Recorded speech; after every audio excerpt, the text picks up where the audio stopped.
G'day, sports fans. Thank you for tuning in to another episode of the Sports by Bright podcast, coming at ya with J-Lo in tow. Another ripper episode with the great man himself. We've reached it. We're finally at AFL Fantasy Grand Final week. Hopefully, the fantasy faithful listening to this have something to play for in round 23. I personally do not, but that's okay because I'm still going to have fun with my last two trades of the season.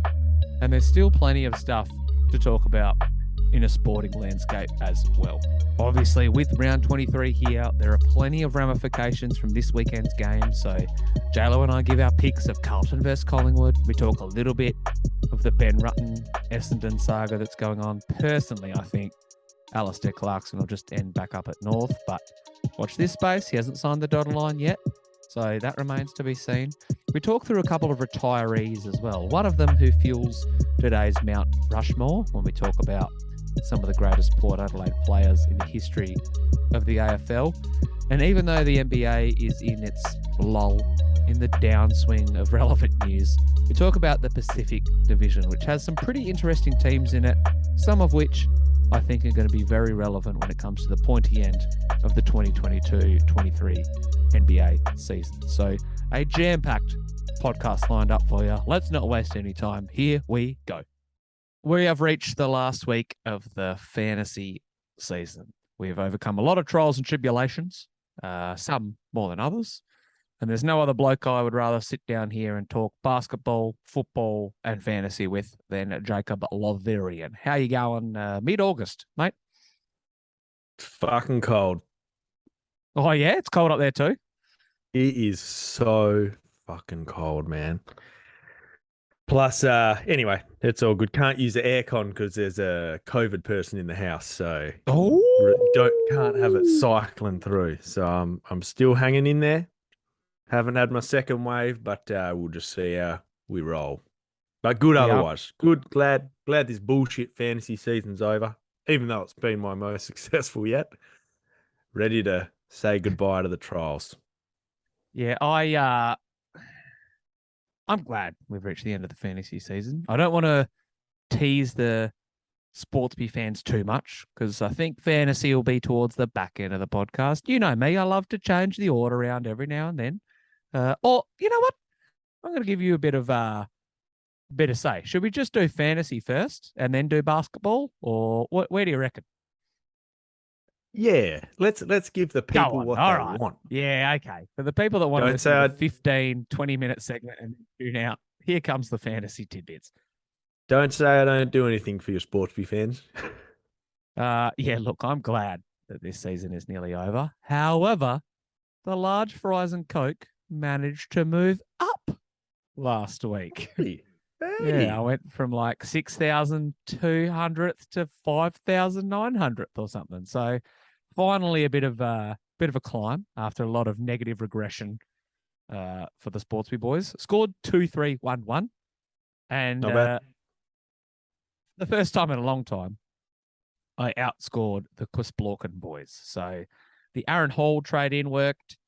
The Dane Zorko one didn't exactly hit, but, you know, he was better than Ben Keys. So can't be too unhappy with that. But I tell you what, there's a Ross Glendinning medalist who saved my bacon this week in the form of Cian Darcy. So round high 147 from Sean Darcy definitely helped the LF&C. How'd the Quisblorken boys travel in round 22, the penultimate fantasy round? Oh, yeah, just 2-2-6-4. So good that you've got a win. Coming in late. Oh, far out on just average. Everyone was just average. So that's good. And it's great. Yeah. Ready to say goodbye to this season. But do you have a big choice to make this week? Who's my trades? Don't know. It's a very good question. I didn't put this in the rundown text, but I think we're going to try and talk about who we think is going to be the highest scorer of the round. So I've already got a couple of blokes in the chamber, so that gives you a little bit of time to brainstorm. My backline actually excelled last week. I had Sam Dock, 123, 96 from Sinclair, 129 from Dawson, 90 from Tommy Stewart, 113 from Hawley, and 116 from Sicily. So I feel like I've finally organised the back line, but there's a couple of underperforming midfielders who are on the chopping block. I mean, Jackie Crisp is technically a backman, but he was in my midfield, so I think he's going to get culled this week. And I've got a couple of different directions I can go in with my trades. He's obviously one of them. I can downgrade a bench rookie and try and get a Cal Mills, roll the dice with a Steely, something like that. Have a bit of fun down the year, maybe a Graytest Power. Yeah. I do miss not having Roe Marshall in my side, though, and I think going up against Sydney in, I think, the last game of the round, I probably want to have Roe Marshall in that side. So I don't know exactly where I'm steering. Maybe I'll do a McRae Crisp double, and I'll try and pocket a big dog and someone in the middle of the field. But what are your early or midweek trade plans rolling into the fantasy finale? Well, look, I really want to get either Claytos or Mills or Laird in because I want to have some fun. I want to see those blokes in my side. Yeah. However, there is a Jack Crisp, Nick Dacos size problem staring at me from a back line, and I just don't know. You know, my midfield's pretty good. There's probably no one I can really replace in there for those blokes. So I think it might be time to go Nick Dacos, or do I go Crisp? I think they're probably the two. And obviously I think I've still got Jai Cully on the bench, so get rid of that Wang. And quick tangent. I know that I think your midfield has been overall better than mine, which probably helps you make a bit of ground over the last couple of months. And you and I have always said it's pretty obvious statement, but the midfield is where points are scored predominantly. There's going to be good ruckmen. There's going to be good defenders. You'll have your good mid forwards. No one's a pure forward that's half decent. They're all playing in the midfield. They just happen to have forward status. But you're right. I think if you've nailed your midfield and you got a crispy Dacos, because there'd be a lot of people who would still have Nick Dacos in their side rolling into the last weekend. I know he scored a 60 on the weekend. He's got Carlton, who are very middle of the road when it comes to points allowed against defenders. But with the Blues season on the line, surely they can't let that bloke get off the chain, push up the ground to his like midfield forward status, kicking a couple snags. So I don't hate the idea of giving him the flick. And yeah, Crispy has been dog shit since the buys. So can you get to anyone of note if you flick out those two? Because I'll be honest, if I'm trading in a backman this week, I think I'm bringing in Bunga Hearn because his form's been elite against Geelong. Let's be honest, the ball's going to be there. It would be fun. It would be fun. And most people listening to this would have Jordan Dawson, Sam Doherty, James Sicily, maybe a Tom Stewart, maybe an Aaron Hall. There's no one else or maybe a Gus Brayshaw, could be one, but there's no one else outside of those half a dozen I listed that are really jumping off the page. If you don't have one of them, you might want to nab one. But yeah, you could just roll the dice and have a bit of fun with a Bunga Hearn edition. Yeah, that would be pretty fun. And I hadn't thought about it until now. I mean, I could go to anyone, I'm pretty sure. I could get to Sinclair. Haven't had him. Could be big against Sydney. Might be down what there worries me with Sinclair is he may be tagged like Dacos was last week by Ryan Clark. Against West Coast, not West Coast. Hawthorn, sorry. He showed that he was very taggable. Had a bloke run with him and he did, he's the bloke that tends to operate on the outside. If there's someone attached to his hip, I don't know.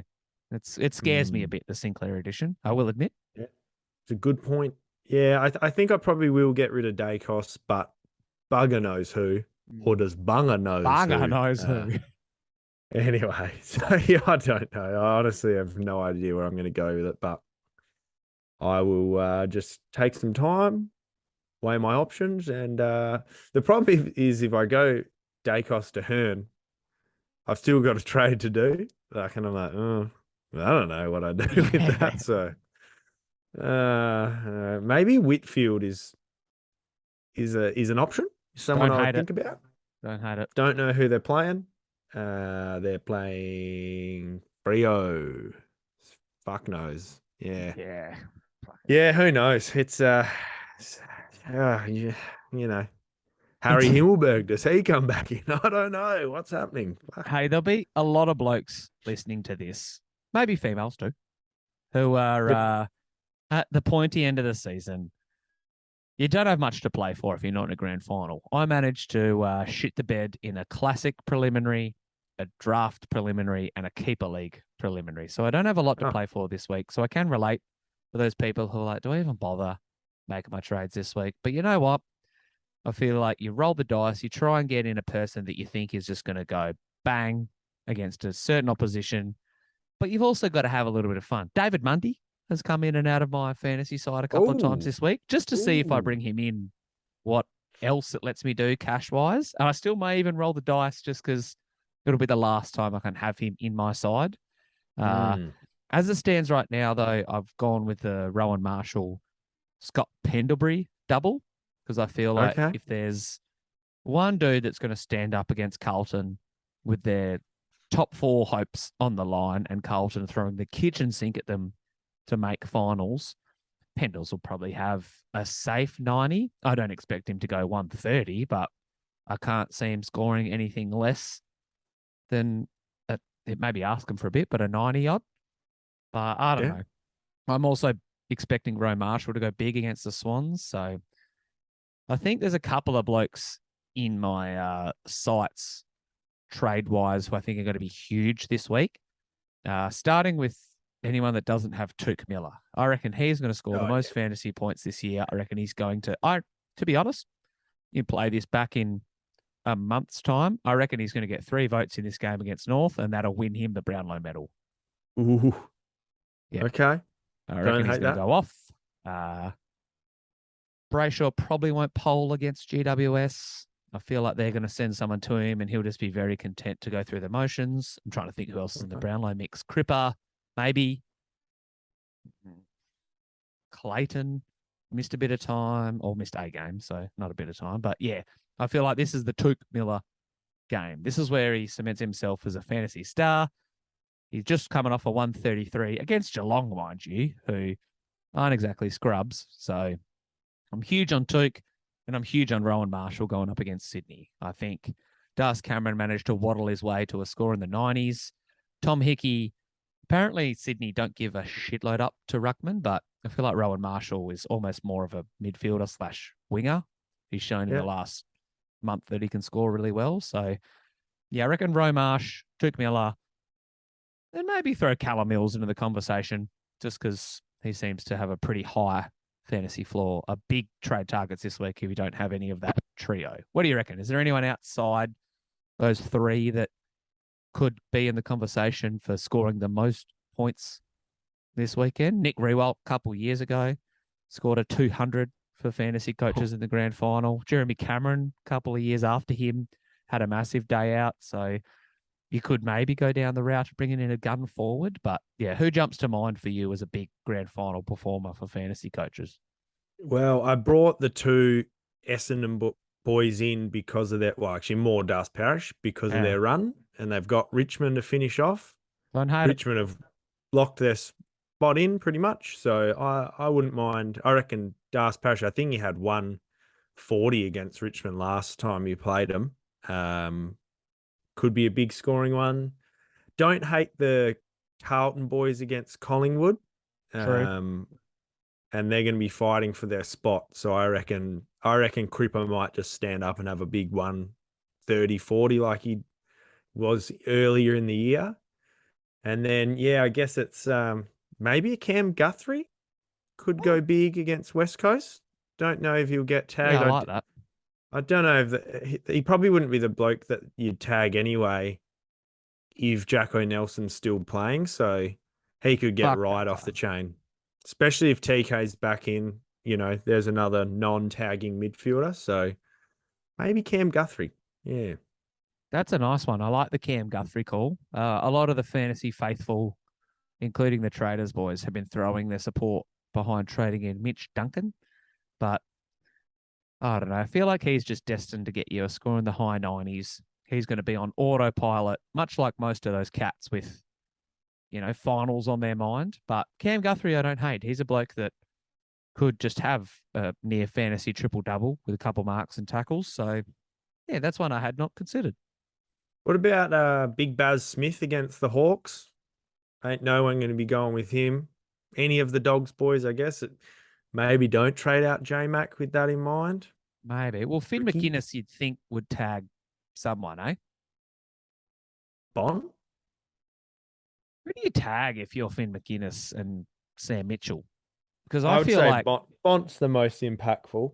Yeah, but I feel like he's almost in that bracket of being untaggable, like maybe they send him forward to try and shake the tag and Finn goes with him, but I don't know why, but I feel like Bailey Smith is a bloke that if I was coaching Hawthorn, I'd be like, yep, you go to him, you shut down his run and his potential. Yeah, I don't know. Yeah, I feel like Bailey Smith's a bit more taggable than Bond, but, good luck running with either of them.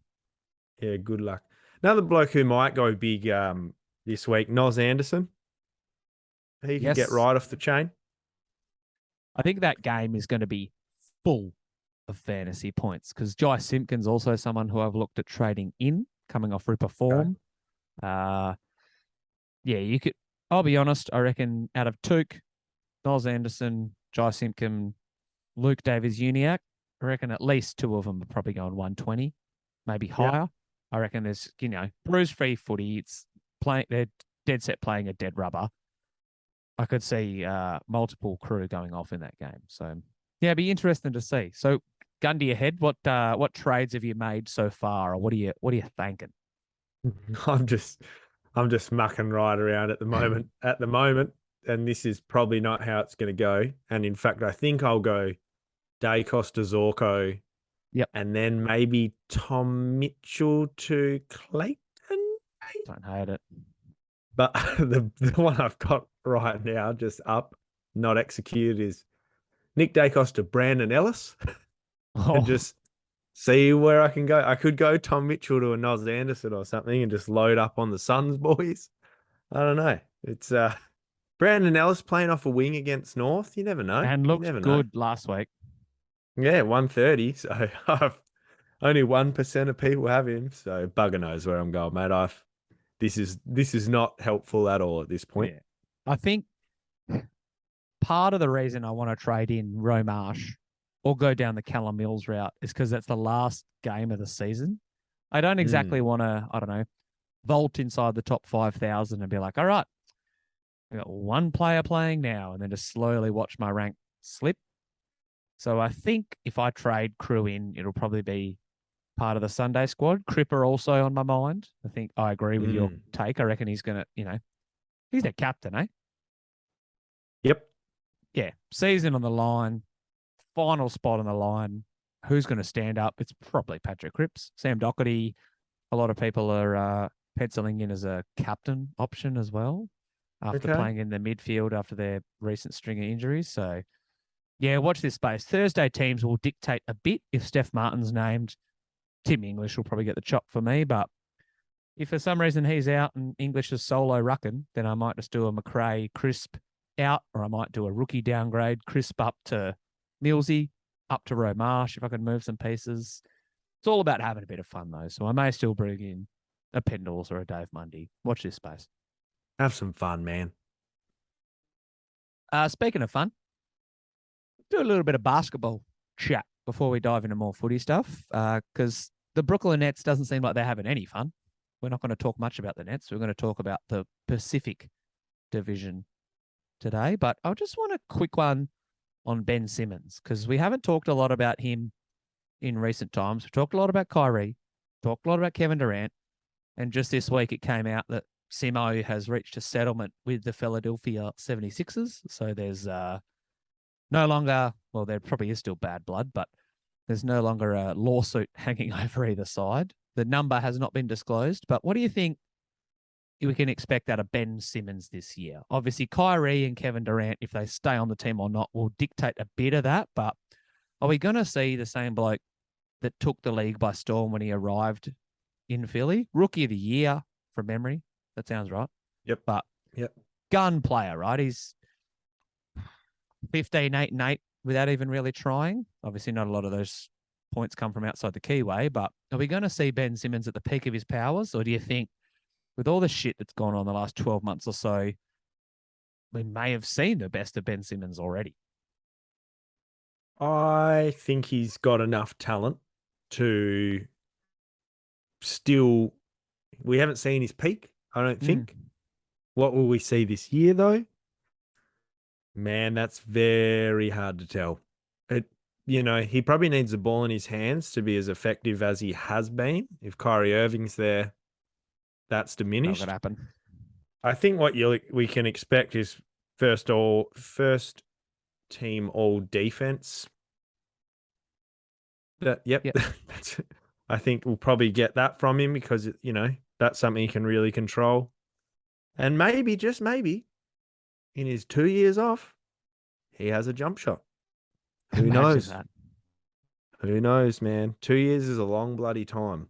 So it's very hard to tell. I'm really not sure. He's got a great point guard as his coach for now.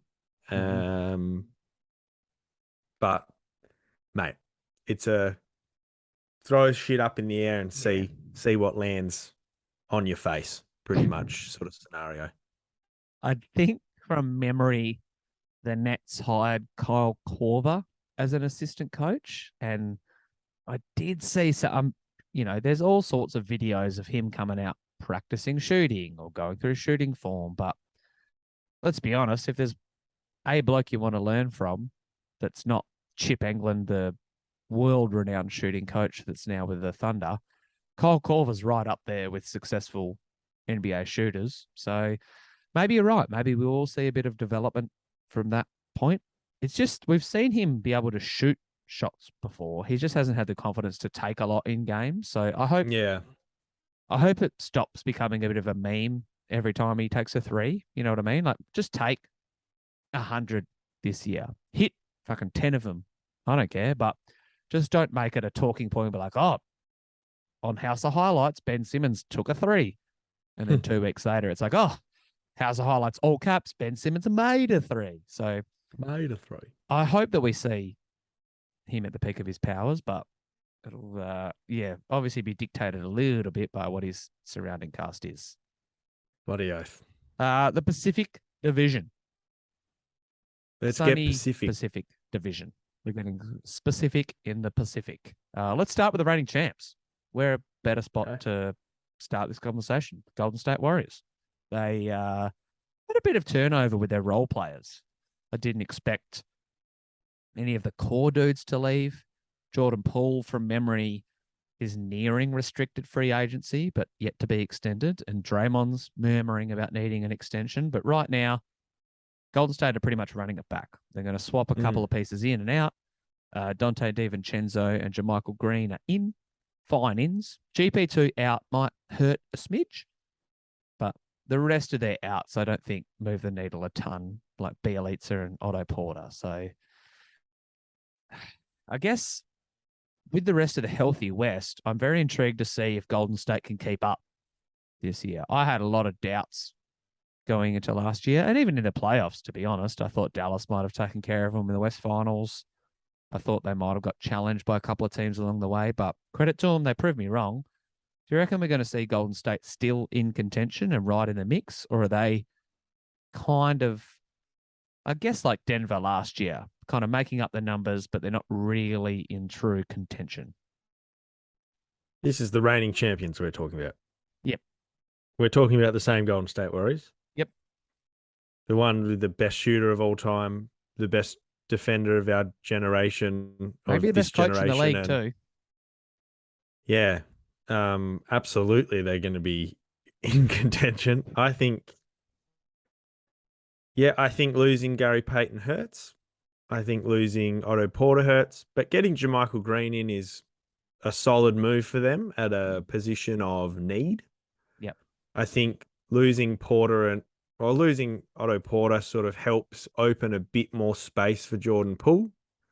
They can pretty much just say, Jordan, you're you're doing it all for 35 minutes. We're resting Curry, we're resting Clay. They've got they're going to have a slightly more mature Jonathan Kuminga. Yep, good call. I don't mind the DiVincenzo ad. In fact, probably underrated, in all honesty. And they're going to get a number 2 draft pick back into their roster.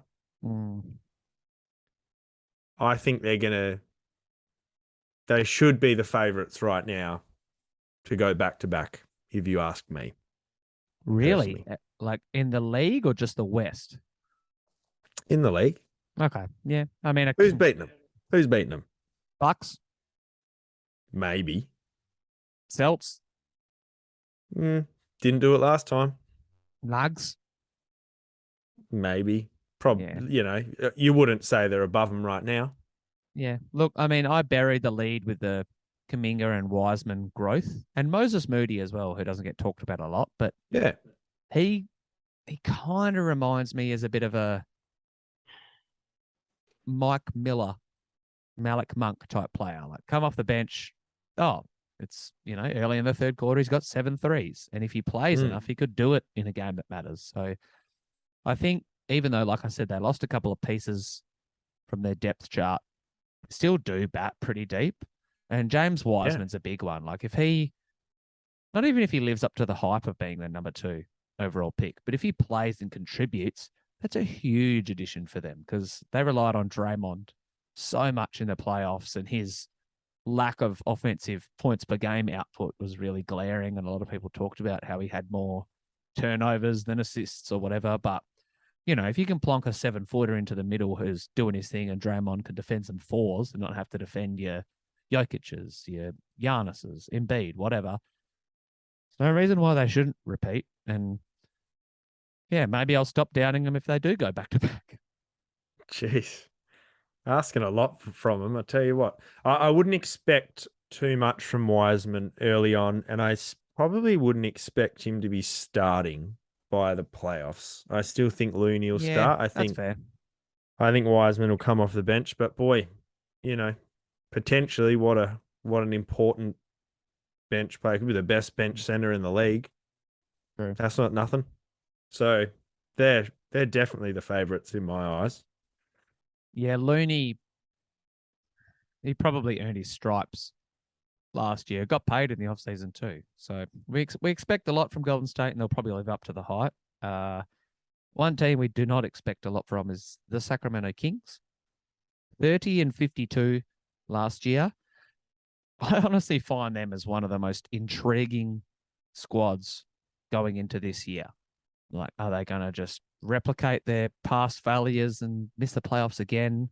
Are they finally going to take a leap with a full season from De'Aaron Fox and Domantas Sabonis? Keegan Murray, the bloke that they drafted 4th overall, I did quite brush over it when they drafted him, and I didn't know a shitload about him. He's a 6'8" dude. But here are his summer league stats, just for reference. He had 23 points, 7 rebounds, a couple of assists and a steal, shooting 50, 40, 80 splits. So, it is summer league, so you got to take it with a grain of salt. But if he kind of becomes a better version of Harrison Barnes and can coexist with Domantas Sabonis, and they get contributions from the other dudes they got. They added Malik Monk. They traded for Kevin Huerter. And they signed the greatest hustle man in NBA history and Matthew Dellavedova. Let's not brush over that. So do we expect the Kings to be in playoff contention, or are they just once again making up the numbers in the West? Let's listen to the Kings starting lineup. Point guard, De'Aaron Fox.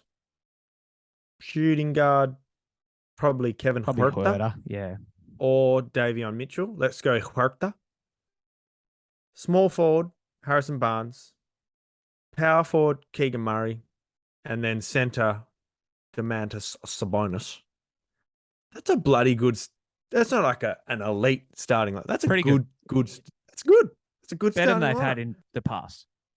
And then they're going to have, Keegan Murray is probably the real wild card there. But then they're going to have Rashawn Holmes coming off the bench. Great big underrated.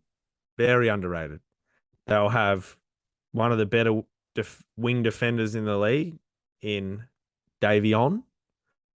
And then they've got some junk, Trey Lyles and Matty Dell. But it's a pretty good team. It's not bad.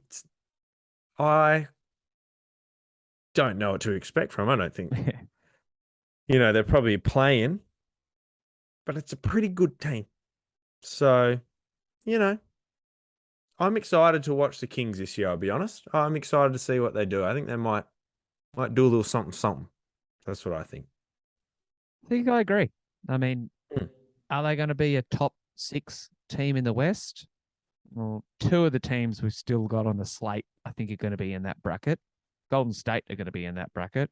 The Nuggets, I don't know. I'm blanking at other teams, but I don't think that they're going to push for a locked-in playoff spot. But you're right. They well and truly could be in the play-in mix hosting home court games and be a 7-8 seed. This might be Minnesota. Obviously, they're going to be right up there. So maybe this is the year we finally see the Kings break 500 and make a bit of noise. You're right. There is quite a bit of junk after you go through the first 6 or so. But maybe, Malik Monk. Yeah. He's not just there making up the numbers. And like you said, Trey Lyles, he's basketballed before. So Davion Mitchell, if he takes a little bit of a step in his sophomore season, there's pieces there that I like, which is something that I haven't been able to say from a Kings standpoint before. So, yeah, I'm high on them. How high? There is a ceiling. The ceiling is not the roof, as Michael Jordan would say. But, yeah, I do like what Sacramento's got rolling into next season. And I love what the LA Clippers have got rolling into this year. I reckon they're going to reach the West Finals, the LA Clippers. I've been trying to manifest this John Wall addition to LA for the better part of a year. There was no easy way to make a trade work, but getting a buyout or a trade, I can't remember exactly how he landed with the Clips, but I feel like he is exactly what they needed. They got Reggie Jackson as their other point guard, so one of them has to start, one of them will come off the bench. I don't really think it matters. I think both of them are going to be good. They traded for Norman Powell last year as well, which was kind of swept under the rug, but he's proven that he can be a great 4th, 5th scoring option, especially on the nights where Kawhi's resting and Paul George is out. Their lack of capable bigs does alarm me a bit, but they could play Rocco at center and go small. Zubac is fine coming up against, like I've said, some of those other big dogs like Jokic, like Gobert if they clash with them. Golden State doesn't exactly have an imposing big man, so there might still be enough there on their roster to make it work, but they've got Marcus Morris. A healthy Paul George and Kawhi Leonard is obviously going to see them win around the 50-game mark. And similar to a couple of teams, their success won't be judged by what they do in the regular season. Take it or leave it. As long as they finish in the top 6, I don't really think it matters. But Kawhi's proven he can coast through the regular season and still deliver a championship. And I think with him healthy, steering the ship, and Paul George as his Robin to Batman, this Clippers team is going to be fucking unreal. I tend to agree. I think first thing I would say about them is they're probably the deepest team in the league. Second thing I'll say is I love Brandon Boston Jr. Believe that's his name, Brandon. Yep.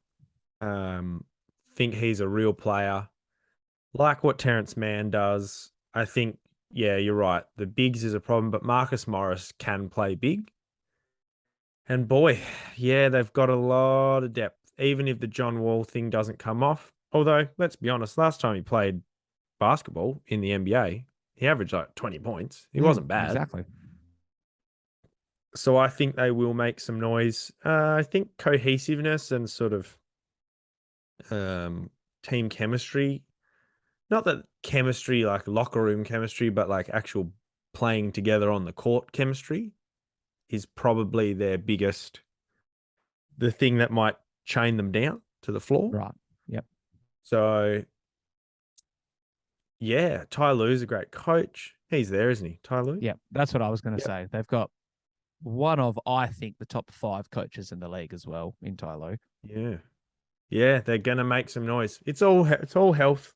Who knows with those boys? Paul George hasn't had a season where he stayed healthy for a long time. And, True. depends how you look at health, but he missed like fucking 2 months with an elbow. What the hell is that? Paul George, fantasy fucking season ruiner. I was just going Who to say, knows don't what's draft him in your fantasy team. No, I would never. Who knows what's happening with Kawhi?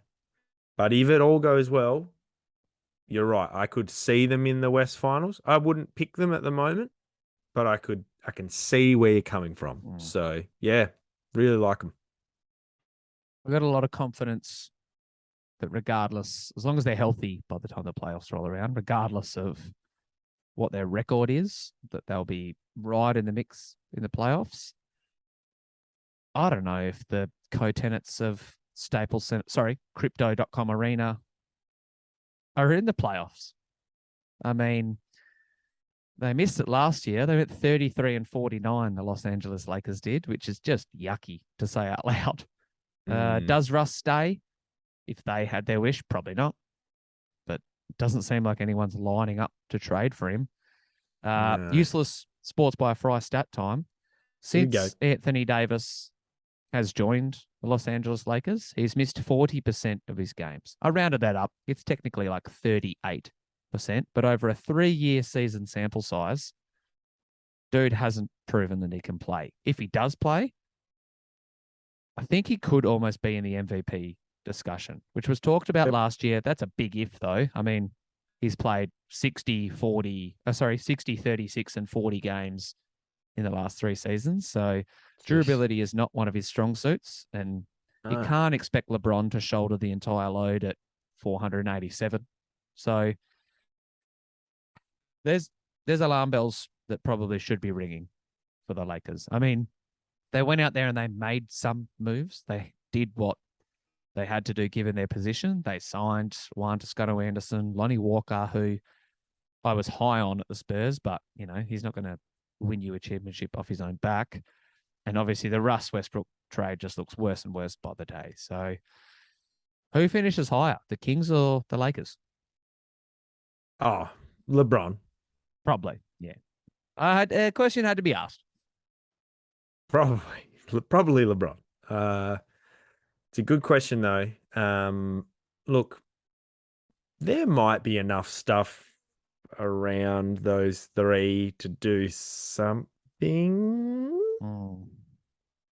but it's going to be, mate, well, let's just put it out there. If LeBron wins a chip with this team, best chip he's ever won. That'd be fucking unreal. So I don't know, man. I don't know. I think Russ has been a little bit disrespected. He wasn't great last year. True. But he's a former MVP. Let's not forget that. He's one of the top 75 players of all time. Mr. Triple-Double. He could come back with a year under his belt with the Lakers and LeBron and understanding what the fuck's going on. And maybe, just maybe, push them over the edge. If they all average 20 to 30 points, that's hard to stop. It's probably the best big 3 in the it's up league. There. It's certainly up there. Yep. If they all play to their capabilities, like if Russie is Mr. Triple-Double, if Anthony Davis is healthy, and the probably second best player of all time is doing his thing, then can't really fault their top 3. It's the rest of the roster that concerns me. They don't have a shitload in their depth chart, and obviously the blokes they brought in kind of, take it or leave it with the blokes that they lost. They're expecting things from Kendrick Nunn, who, he's a player, but he's not going to make an all-star team. Warm body. So he's a warm body. He is a warm body. But remember, LeBron took Delonte West to the NBA Finals. So crazier things have happened. He's still got 2 other top 75 players of all time with him. So let's not rule it out. Don't think it's going to happen. It's not ruled out. As long as Talon Horton-Tucker takes the leap to become franchise player, which all Lakers fans expect him to, they'll be all right. But it's a good name. God. That's about all. Let's finish the Pacific Division chat. I think I know where you stand with this final fifth squad. So I'm going to let you steer the ship early. But they went 64-18 last year. So, you can't overlook the Phoenix Suns. I still think that they're in championship contention. They re-signed DeAndre Ayton, obviously. They had to. Their hand was forced because they butchered a fucking trade with him. So they've still got him, Chris Paul, Devin Booker, a couple of other core pieces. Again, similar to a lot of the teams in contention. They made small moves around the perimeters, but what do you reckon? Give me your Phoenix thoughts. Oh, look, they'll be there. They'll be there. They'll be in the league. So I think it comes down to, can Chris Paul survive a season of basketball? He's yet in his 17 years to show that he can last long enough to get all the way. And I worry about that. Hate the Suns, like literally my least favorite team in the league. Just a quick tangent. Outside of the Nuggets, are there any other teams you like? Because there'd be a lot of Sportsby fans hearing this being like, he hates the T-Wolves, he hates the Suns, he hates, I don't know, Kevin Durant. And Edwards has made me like the Wolves. Okay. I just hate Cat. I just hate Cat. Fair. He's a loser. But yeah, I don't like him, so. But no, there's plenty of teams I like. I okay the Indiana Pacers. All right. Wolf. Fuck off. No, I don't mind the Kings. I quite enjoy the Warriors these days, even. So get off my ass, man. All right, finish your Phoenix thoughts. But I actually think they're going to do pretty well still. D-Book is a bloody good player. He's an absolute minge dog, but he's a good player. I really genuinely like DeAndre Ayton. Yeah, so do I. If you had to ask me what I give him out of 10, Michael Porter Jr., Jokic, they'd be 10s. Gary Harris, he'd be a 9. And I think DeAndre Ayton, he might be an 8.59. He's a bloody, he's a cool dude. He's a really cool guy. Like he comes up against Jokic and he's just like, he actually sings his praises. He must be the only bloke in the world who sings Jokic's praises outside of the Nuggets organization. I was going to say, it's him and you. Yeah. So I really like him. Mikal Bridges is a bloody good player. And I think he'll keep taking leaps. Cam Johnson, unreal shooter. Oh, I've got to love my boy Torrey Craig, Oh, yeah, forget his Aussie favourite, Adelaide boy, Yeah, so I think they'll do all right. Backup centre, questionable. Is Bismack Biyombo going to get it done? I feel like they're 8, 9, 10 is shaky. Plus, I think obviously Chris Paul is a worry. He's literally never made it to an NBA Finals, and it's not because he's not good enough. It's because his teams haven't been good enough. They've been bloody good teams he's been on sometimes, but his body just can't get him there. But if come next July, is that when the finals are? Ballpark, June, July. Healthy. Yeah, June, July. Give it May to get them through the final playoffs. I think they could very seriously be there. And if you put a gun to my head and said, "Oh, who's going to be in the West Finals?" I would say Warriors, Suns. And that's me being objective. So, yeah. That's a lot. They're bloody good.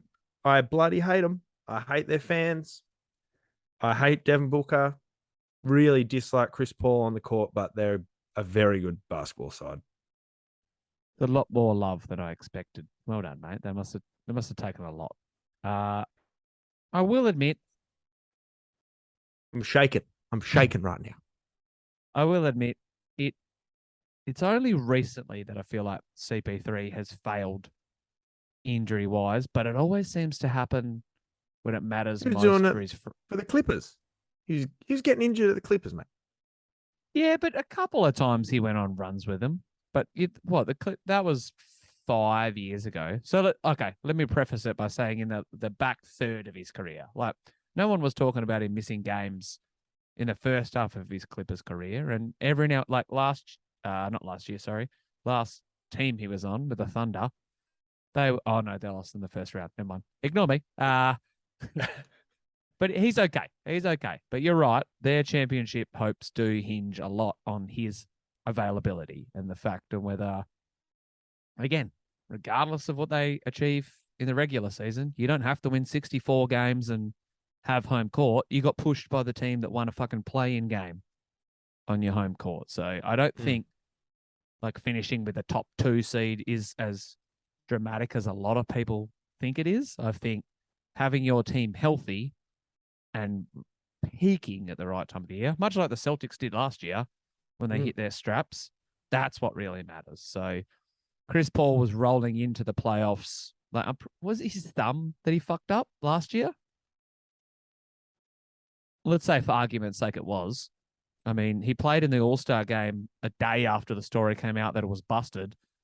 And then he missed 4 weeks, played 10 games and rolled into the playoffs kind of underdone and then didn't look great. And then Devin Booker got hurt. So, yeah, I think for Phoenix, it primarily revolves around the health of Chris Paul. Obviously, DeAndre Ayton is going to do his thing. And maybe without Chris Paul in some lineups, he and Booker can form a pretty unique 1-2 punch, because DeAndre Ayton was like a bucket getter at Arizona in college as well, which we tend to gloss over. He hasn't really had his moments in the first 4 years of his career, but I could see him being a 2010 guy, maybe not average-wise, but in his prime. So I think from a Phoenix standpoint, re-signing him and keeping him on the roster was smart. Like you said, Bismack may leave a bit to be desired at backup center, but, you know, the center position is a bit redundant these days anyway. You can get a DeAndre Jordan to play backup center if you've got someone that's going to shoulder a lot of the workload. So I'll be intrigued. Cousins is still out there. Is he really? Still looking for a job? Shout out to Boog, because I used to love that bloke at Sacramento when he was, before he got traded to the Pels and performed or was part of the 1-2 punch with Anthony Davis and then did his Achilles. But yeah, I think regardless of what they do in the regular season, their season will be defined by their playoff results. And this might be it. This might be the last year that they can genuinely contend for a chip. Cam Payne's their backup point guard. If Chris Paul goes down, I don't trust that bloke to fucking steer the ship. Landry Shamet is around as well, you know. Doesn't instill me with a lot of confidence. So I want to see the Suns win a chip, mainly for Chris Paul. I don't really want Devin Booker to get one, but that'll be a consolation, you know, to Chris Paul winning a championship. So this is it. He's 37. He'll probably be 38 by the time the next season ends. So can't see him sticking around for much longer. They've also just got to get through some absolute beasts in the West. There's Steph Curry. There's Nikola Jokic. There's Luka Doncic. Is there maybe healthy Kawhi Leonard? Yeah, I just don't think they've got the cavalry to stop those guys. As good as I think DeAndre Ayton does as good of a job against Jokic as anyone, but they just don't have Luka ripped them. Absolutely ripped them, you know. So I don't think they've got enough. I still would pick them, you know, just off the top of my head to be in the West Finals. But I don't think they could get it done. I think last year was their chance and they blew it. Yeah. Sad. Like I said, I want to see CP3 win a ring, but... It's not sad. It's not fucking sad at all. Fuck them. Would it be a Sports by Fry podcast with J-Lo if there wasn't at least one? Fuck them. Fuck them. All right. That's the Pacific Division. We'll be back. I think we might even go Central next week. Ooh. Talk about our second favorite team in the podcast, the Cleveland Cavaliers, and the best team in the East, I think, in the Milwaukee Bucks. But it's a good division. It's a likable division. Yeah, there's a very lot going likable on. Division. There's a lot going on. Very likable. We do have some other footy bits and pieces I want to get through. But I promised we'd talk a little bit more NFL, and the NFL preseason week 2 is about to get underway. Don't worry. I don't need you to do a lot of the talking. I'm just going to divert your attention towards a Sports by Fry article that I wrote earlier in the week. So, as you have found, what do you reckon of NFL fantasy? Do you reckon it's a good substitute when the AFL season ends? Do you enjoy it? It's like Formula One, very easy to follow.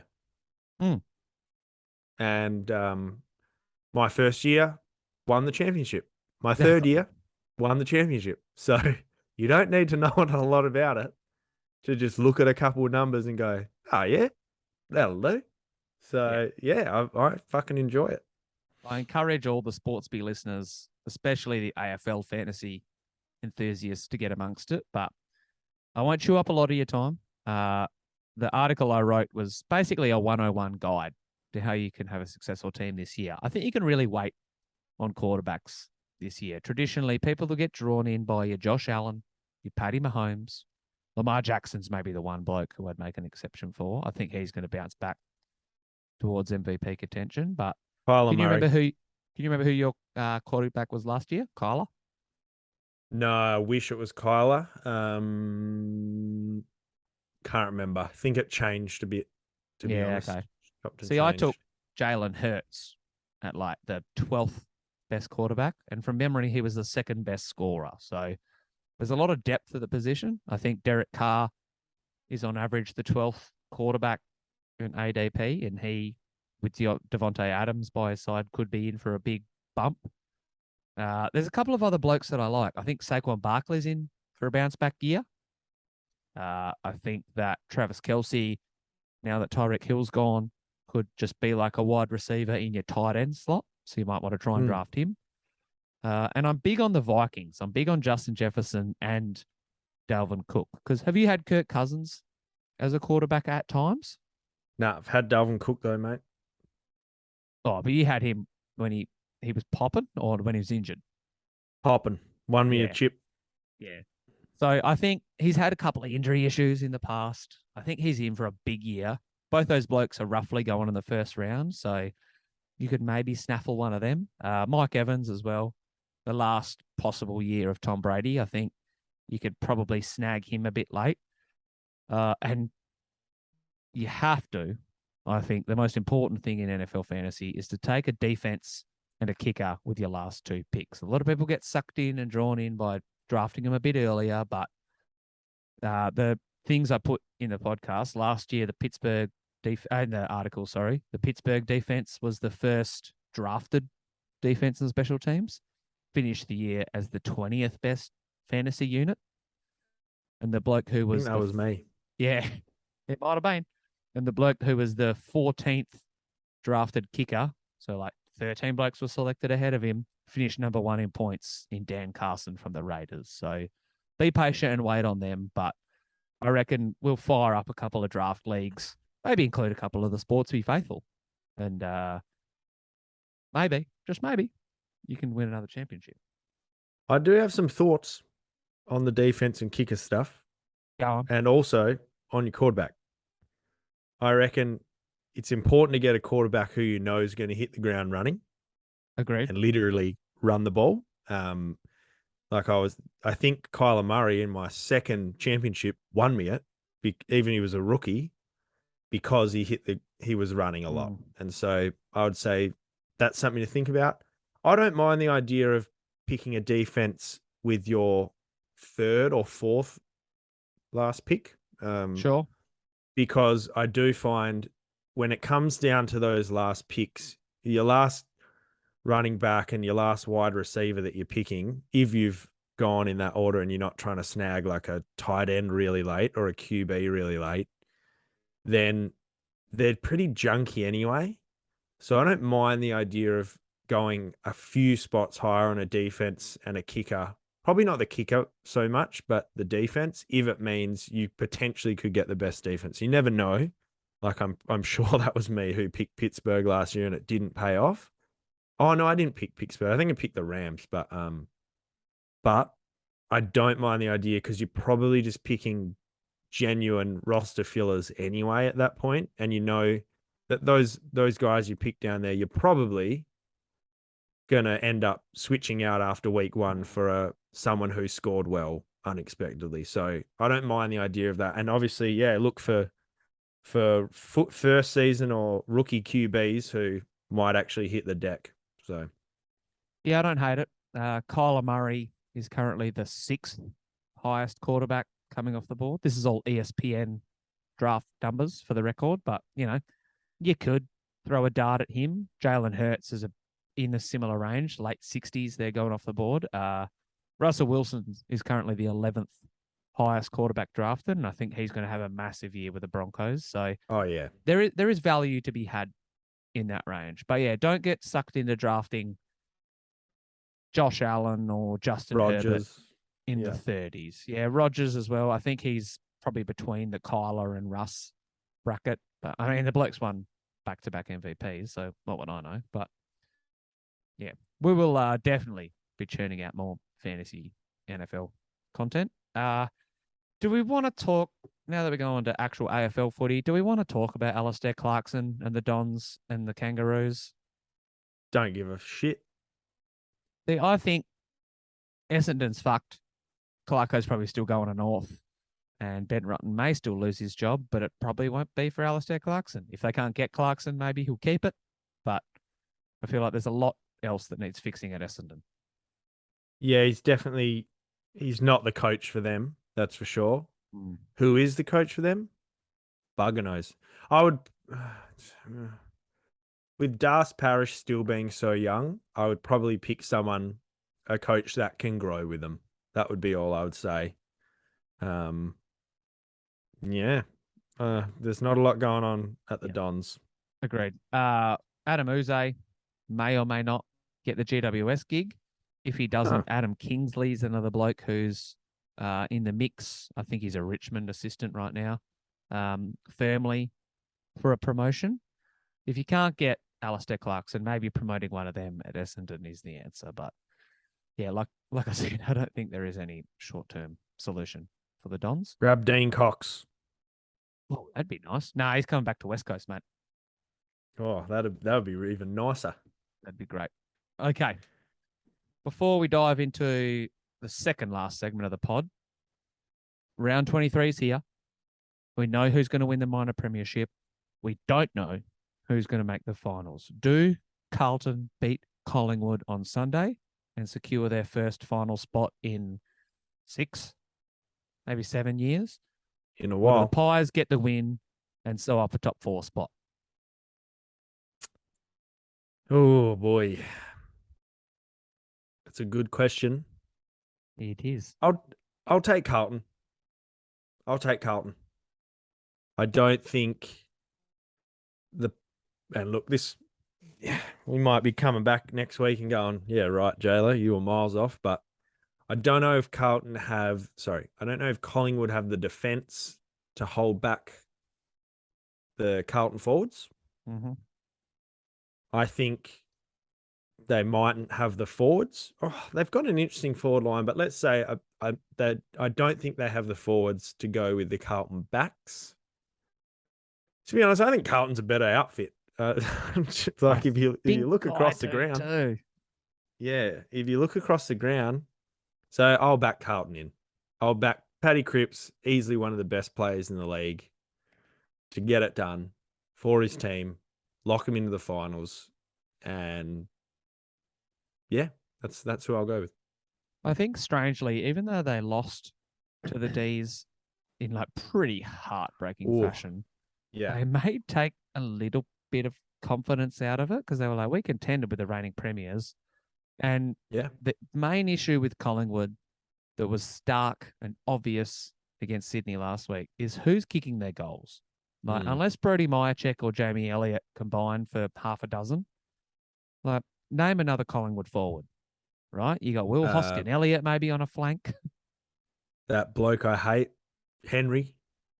He's not playing, mate. He hasn't played since round 18. Oh, well, I hate him. Yeah. So, good. So, like, unless Nick Dacos is bobbing up for a couple, they need their midfielders to kick goals. And I feel like Carlton's midfield with Cripper and Walsh steering the ship. Granted, Chera coming in, or if he doesn't come in, I may change my tip a little bit. But yeah, I agree with you. I think there's very similar between the two. I don't know if there's one of them that I have more confidence in, but going into this game, I think Carlton get the job done, which is a bit anticlimactic given the fact that they're like, oh, the Dogs and St Kilda win, and then all of a sudden Carlton have to win to keep their spot. But I think they've shown over the course of this entire season that they deserve a spot in the 8. And even though we would like to see some Blues fans suffer, it's probably not going to happen. Yeah, no, get in there, Paddy Cripps and the Blues. It'd be good for footy. It'd be good for footy, wouldn't it? It'd make for an interesting elimination final if Fremantle was hosting Richmond or Carlton. I mean, I'd much rather play Carlton personally, but geez, either way. You know what I'd love to see? I'd love to see next year a finals, and it's a pipe dream, but I would love to see Collingwood, Carlton, Richmond, West Coast. Who's that other team? Essendon. Imagine if all the big teams were in there for once. Yeah. Oh, wouldn't that be great? Would you put them in there? Yeah, sorry, the Hawks. Yep. Yeah, that would be so much fun, man. Just all the most despisable footy teams in there. The Dockers will enjoy just sitting in 11th or 12th then, because I reckon that's where they rank amongst the AFL popularity. But that's okay. We know we're placed in the pecking order. You boys might be up there in membership numbers. We're getting there.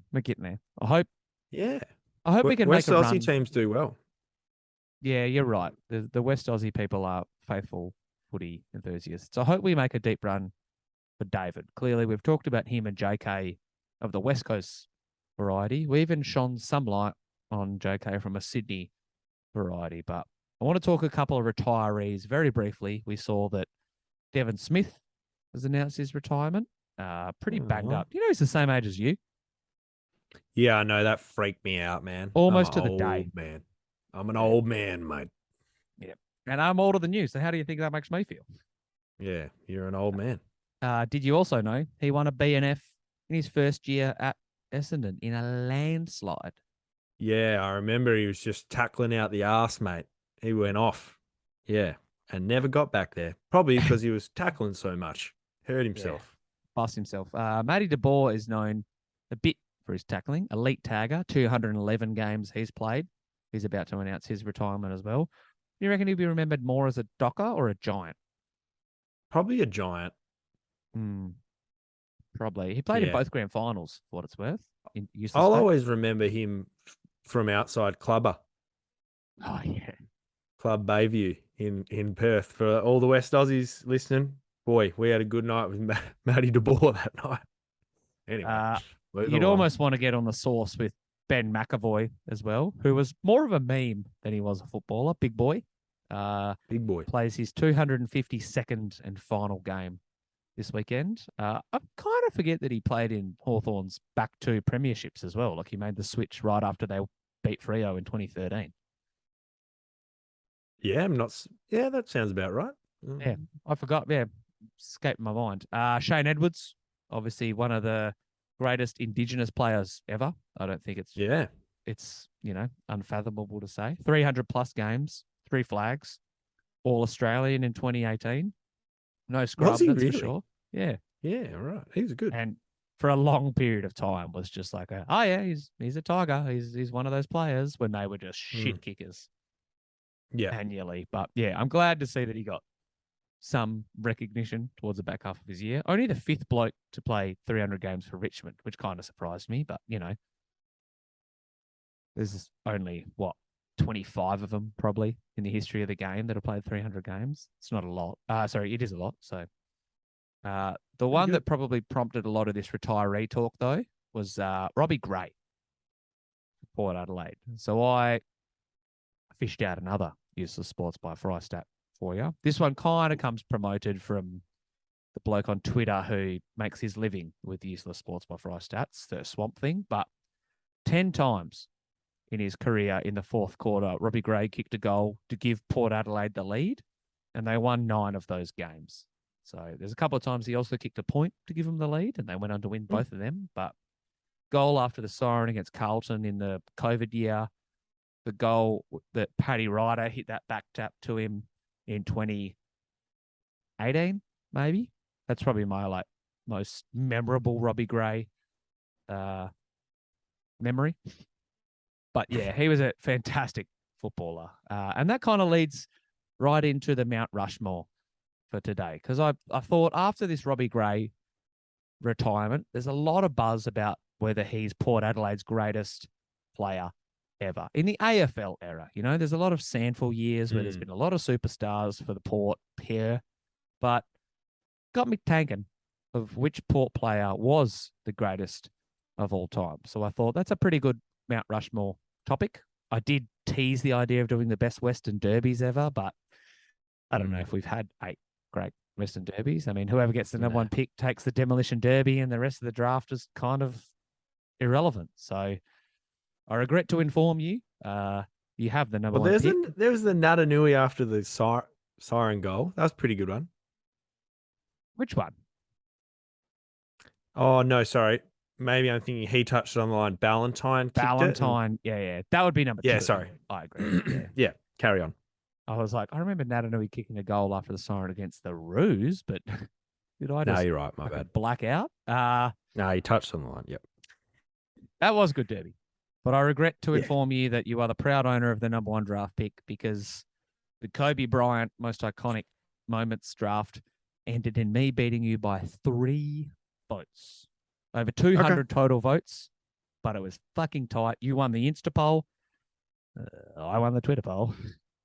And it was... That's right. Twitter got me last week. It's all good. So yeah, you get pick number 1. So I guess you get to answer the question, is Robbie Gray the greatest Port Adelaide player ever? And again, he's not. AFL era. He's not. Let's just start with right there. He's not. I agree. The greatest Port Adelaide player. It's hard. There's a couple of options here. This isn't black and white. This was a hard one this was a hard list to compile. I agree. At the top, there's almost sort of 2 halves. The top 4 and then the sort of the next 4. They're hard. But number 1 pick, he's a games record holder. He's probably their best captain. He's bionic. He's still going. He might play for another 4 years the way he goes. I'm going to take Travis Boak. Yeah, I think Travis Boak's their best player. Continues to get it done. And, it's never really been the sort of a Brownlow chance, or I don't even know how many All Aussies he's got, if any. But I think for his longevity, the way he led them, I'll take Boakey. Also, bloke who got shit mixed by Bo Waters, if I'm not mistaken. So, Travis Boak, welcome to the club, mate. Dual BNF winner, 3-time All Aus, 3-time Showdown medal winner, first in games, and captained the club for 6 years. So, yeah, I trust me, I dug through the numbers today for this Port Adelaide draft. He was 4th on my list. Wow. I mean, great player, unequivocal star of Port Adelaide. But I think the best player in Port Adelaide history is a 4-time BNF, 4-time All-Australian, also not named Robbie Gray. A lot of people believe that this bloke should have won the Brownlow the year they won the flag. In fact, Chris Judd said that in his Brownlow speech. He said, I thought Warren Treadray would win this year's Brownlow. 5th in games played, 8 times leading goal kicker, part of their inaugural squad as well, which I think is worth mentioning. Played 280 games-ish. So I think Treaders, 255. Sorry, I'm mistaken. But I think Treaders goes down for me as the greatest Port Adelaide player ever. Travis Boak may go on to play 350 plus games, but the 255 that Treadray played, I think there's almost daylight between him and the rest of the field. There's not, but I think he was that good. So I'm taking Treadray with my first pick. Fair enough. He was bloody good. I had him at 5th, just because something I didn't like about the bloke. So, bugger off Treadray. Yeah, so I've got one. I'm going to pick my number 2. This is pretty easy. Absolute pest. Absolute, unit in the negative sense of the word. Off the field, still one of the worst, sort of most controversial, but pretty funny commentatory kind of media people. I'm going to take Kane Corns. I think he's second for games played. Oh, I had the things up. Oh, I still do. Was one of the better lockdown players. Yeah, I'll take Kane with number 2. Don't hate it. I agree with you. I think he's not underrated as a lockdown player, but might be underrated as a outside his lockdown capabilities. Yeah. Did you know? Because like I said, I dug through the numbers.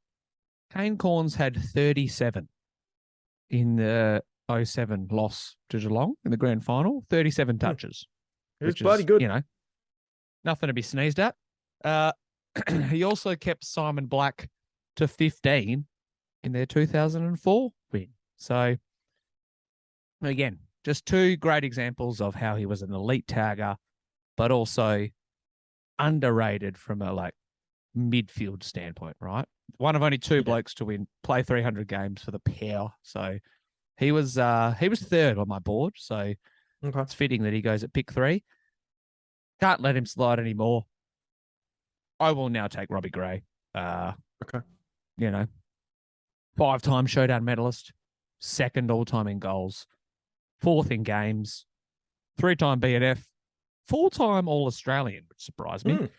Won great 3 fantasy BNFs. player. Won 3 BNFs in a row as well, which is, nothing to discount. So I think I agree with you. I think that there's a 4, and that's probably where my 4 cuts off. The 5th bloke on my list who I think you're about to draft, you could throw into the mix on the right occasion, but I'm not unhappy with Warren Treadray and Robbie Gray, who were my top 2 on my draft board. So I'll take Robbie Gray 4th overall. Yeah, right. Does get a bit trickier now. And there's a couple of blokes I want to take, but I think I'm going to go with my heart more than my head. And this bloke was just an unreal player early in the Port piece. Was good he sort of was there for their first champion premiership. Premiership. He must have been fucking good. Yeah, he changed the game. I'm going to take my man, Gav Wanganeen. Yeah. I know you thought I was going to take Cockatoo Collins, but no. I'm taking Gav Wanganeen with my 3rd pick. And he was actually 3rd on my list. That's probably more just because I like the bloke, to be honest. And he'll look good on a graphic. So I'll take Gav. And let you have who I think probably should be in this spot, but I just my heart, Well, I think Gav was 5th on my board. That's who I was talking up. 173 games with the Power. Obviously, won a Brownlow with Essendon and won a flag with them in 99. But was a 5-time All-Aus, 2 times with Port. He was 2nd in the Norm Smith voting in that 2004 premiership that they won. So he's an icon, Indigenous icon as well. So true. Yep, I can't argue with that pick. Like I said, I think he's elite. I am a little bit torn between my 6th and 7th player. I've chopped them, changed them quite frequently on my draft board. But one of them, I think by the time he's finished playing, could move himself further up this list. Won a Brownlow last year. Made his first All-Australian team as well. 3 times he's won the Gavin Wanganeen, ironically, medal, which is awarded to the best player under the age of 21. So, if you win that 3 times, that means you're pretty fucking good from the word go. I'm going to take Ollie Wines. Played his 200th game earlier this year. you could make the case that there's Port players currently who are retired that have achieved more than him. There's only one power player who's got a Brownlow, and I now own him on my draft board. So I'm taking Ollie Wines with pick number 6. That's a good pick. That's a good pick. He'd sort of fallen off from my radar, even though he's written down as my number 7. So, maybe it's appropriate time to pick him. Oh man, I didn't think you were going to take him because I forgot about him. All right. Well, Your last pick coming up. it is my last pick. I'm actually writing them down. Who's got who this week? Just so I remember. Hey, so a little bit of peek behind the curtains. I do that every week. So I make sure I get the names right for the fucking graphic.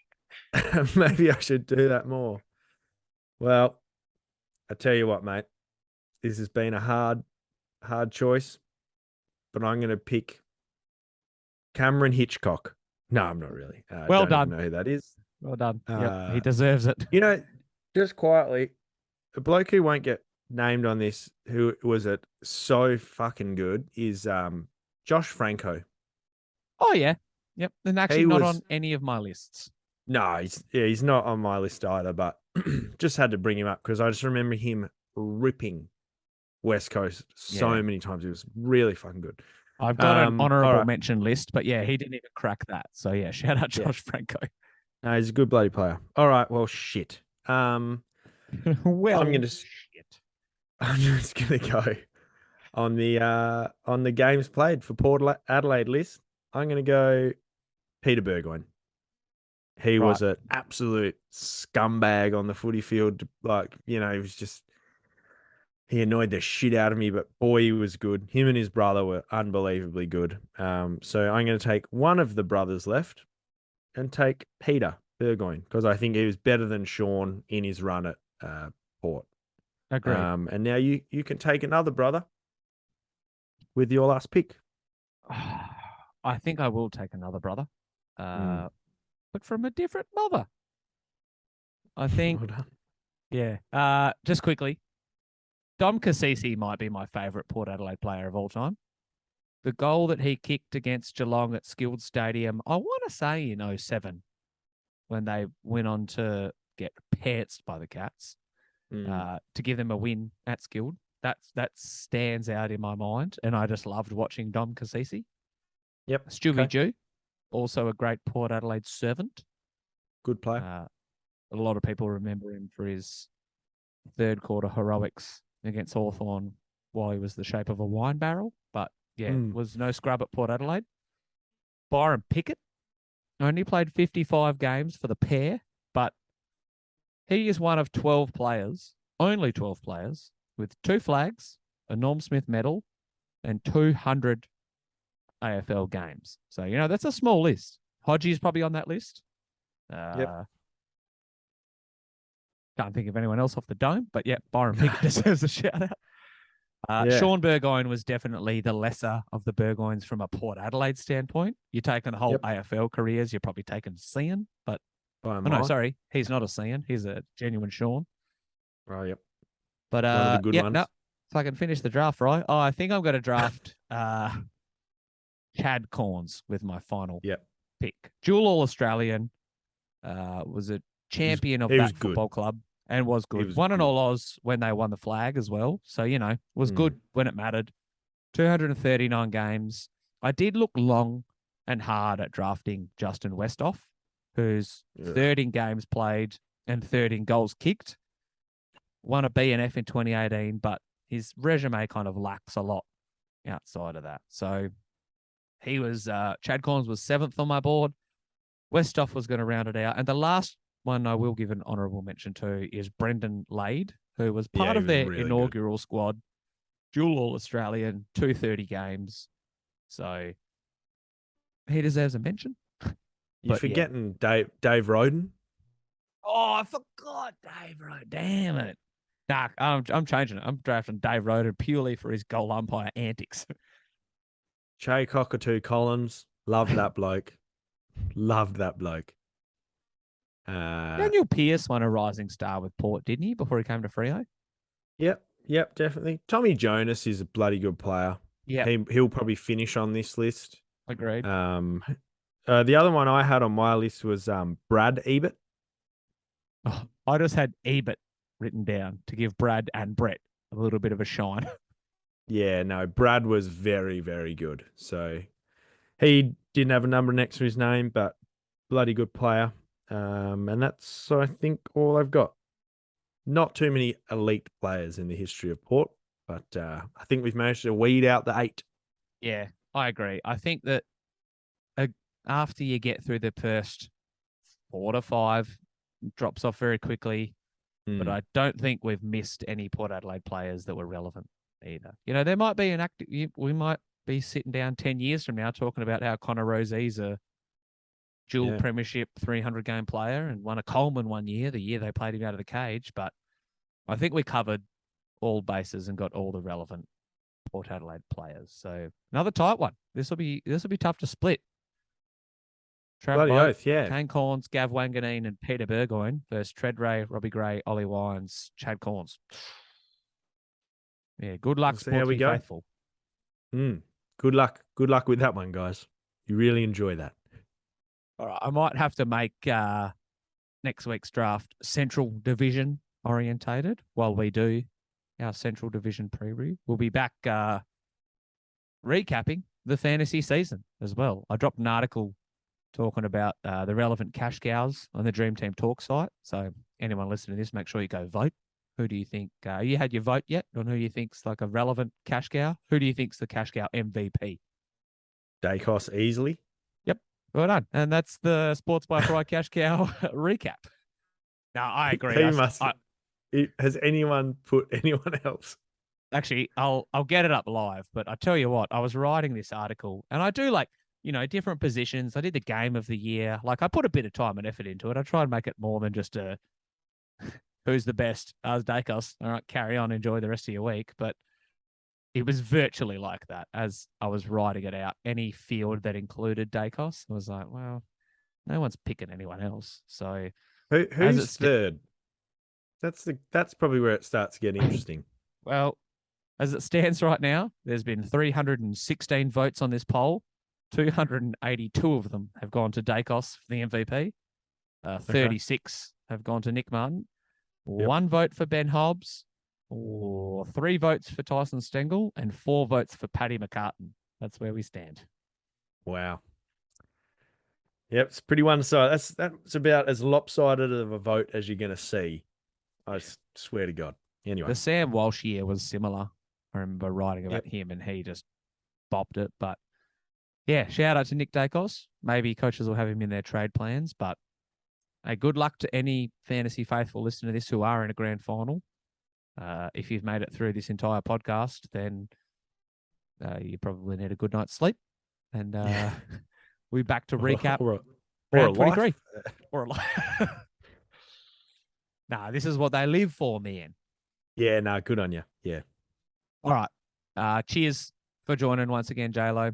Next Wednesday, we will do it again. But until then, you be well, my friend. Yep.